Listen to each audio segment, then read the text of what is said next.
প্রিয় বন্ধুরা, কেমন আছেন? আশা করি ভালো।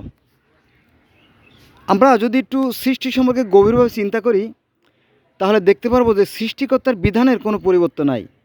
যেমন পৃথিবীতে যত প্রাণীকুল আছে, যত রকমের প্রাণীকুল আছে, তার মধ্যে 6/5 পানিতে বাস করে। তো সেই পানির মধ্যে যে প্রাণীগুলো বাস করে তাদের মধ্যে দুই শ্রেণীর প্রাণী আছে, যেমন নারী এবং পুরুষ। আবার এই যে গাছপালা, লতা পাতা, ঘাস, গুল্ম যাই দেখেন না কেন, এর মধ্যে দুই শ্রেণীর প্রাণী আছে, নারী পুরুষ। আবার প্রাণীর মধ্যে, কুকুরের মধ্যে, তাই না, জানি আমরা, ডগ বিট, অর্থাৎ পুরুষ কুকুর আর মাদি কুকুর আছে। তো ঠিক এরকমই পৃথিবীর প্রত্যেকটা সৃষ্টির বিধানের কোনো পরিবর্তন নাই, আর একই বিধানে সেগুলো। আমার কাছে দেখছেন এক রকমের ঘাস, এই দেখেন, এই যে এক প্রকার ঘাস, খুবই লাজুক, খুবই সেন্সিটিভ আর কি।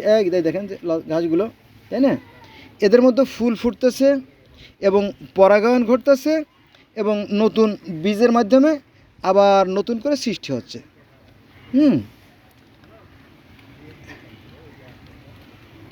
তারপরে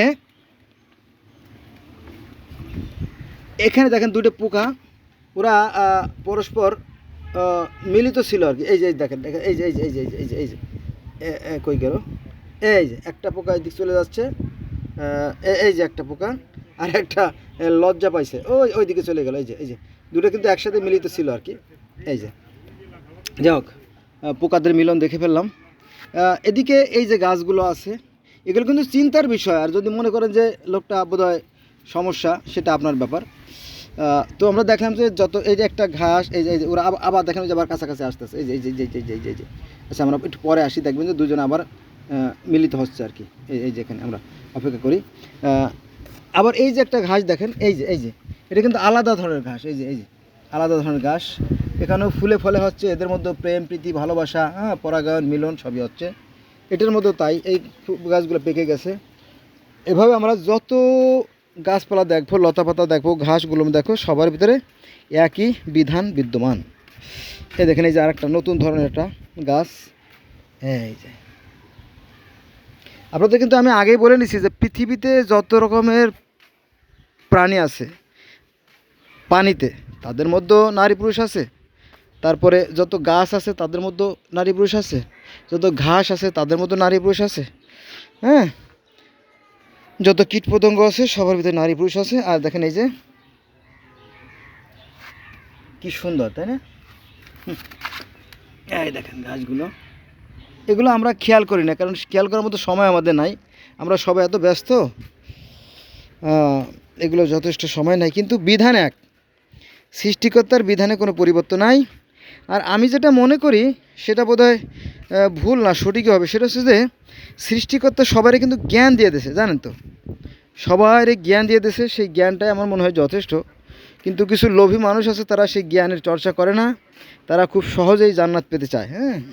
তওবা পড়ে, মানে তওবা পড়েই জান্নাত চলে যাবে, অথবা কলেমা পড়েই জান্নাত যাবে। এটা একটা বোকামি আর কি, আমার মনে হয় বোকামি। এটা কোনো কাজে আসবে না, কাজ করতে হবে। দেখেন প্রচুর প্রচুর ফুল, প্রচুর প্রচুর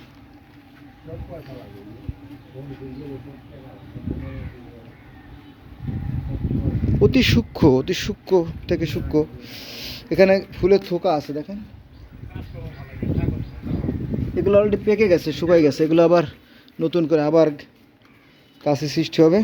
আর এখানকার যে ক্ষুদ্র ক্ষুদ্র যে দানাগুলো আছে, এগুলো কিন্তু আবার ওই ছোটো ছোটো যে প্রাণীগুলো আছে, মনে করেন যে পিঁপড়া, তারপরে অন্যান্য ওই জাতীয় অনেক ছোটো ছোটো প্রাণী আছে, যেটার নাম বলে শেষ করা যাবে না। দেখেন এটা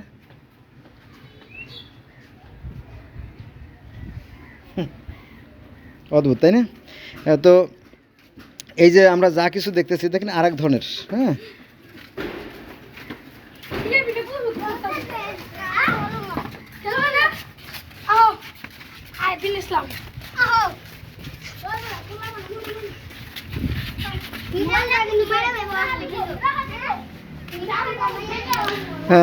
নামটা একটা নাম শুনছেন আপনারা, জিনিস শুনছেন না, দীন ইসলাম নাম শুনছেন, অনেক সুন্দর নাম।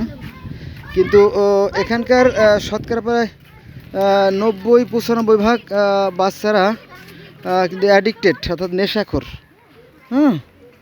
নেশাখোর এখানে নেশার আস্তানা বসে এবং এখানে সন্ধ্যার পরে এখানে আপনার হয় নেশা বেচা কেনা হয় আর কি, হ্যাঁ।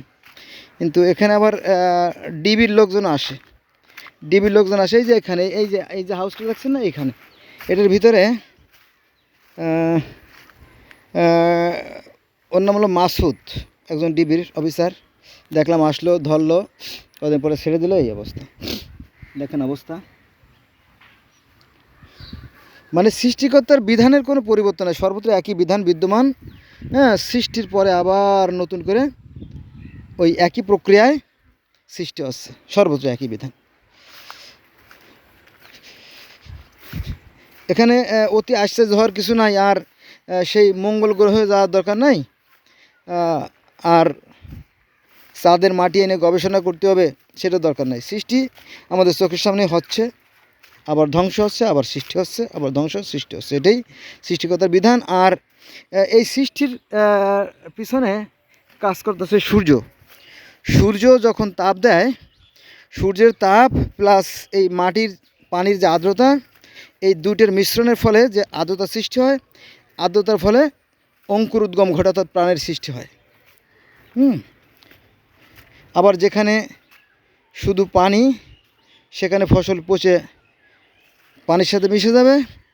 আবার যেখানে শুধু রোদ, সেখানে ফসল পুড়ে জ্বলে ছারখার হয়ে যাবে। এই তো এটা নিয়ে ভাবার কিছু নাই, আর বহু দূরে যাওয়ারও কিছু নাই। আমাদের চোখের সামনেই সব ঘটনাগুলো ঘটে যাচ্ছে অনবরত।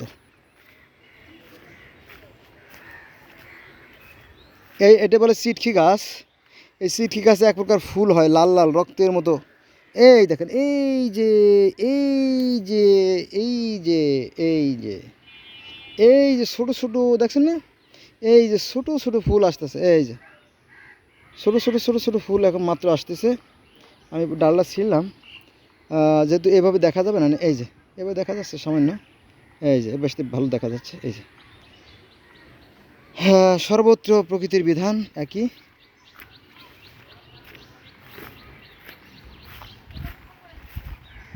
এখানে দেখেন ঘাস, প্রচুর ঘাস। হ্যাঁ, ওরা খুব কম সময়ের ভিতরে, মাত্র 1-1.5 মাসের ভিতরে ফুলগুলো হয়ে আবার ঝরে যায় প্রত্যেকটা। এটা কয় মরিচা গাছ। দেখেন এই যে মরিচা গাছ, এখানে মাকড়সা আছে, দেখেন এই যে মাকড়সা, এই যে মাকড়সা। এখানে আছে আপনার কালো, ওই যে ওটা কী বলে, উল্লা ডাল্লা, দেখেন ওই যে কালো পিঁপড়ে, এই যে এই যে এই যে এই যে এই যে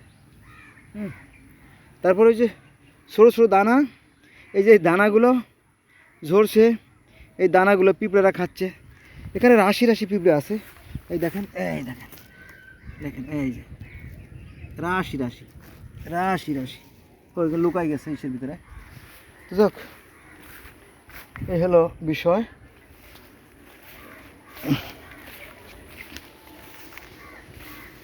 এই কচু গাছগুলোতে ফুল আসবে, আবার ওই যে তেলা কচু গাছে সাদা ফুল আসছে।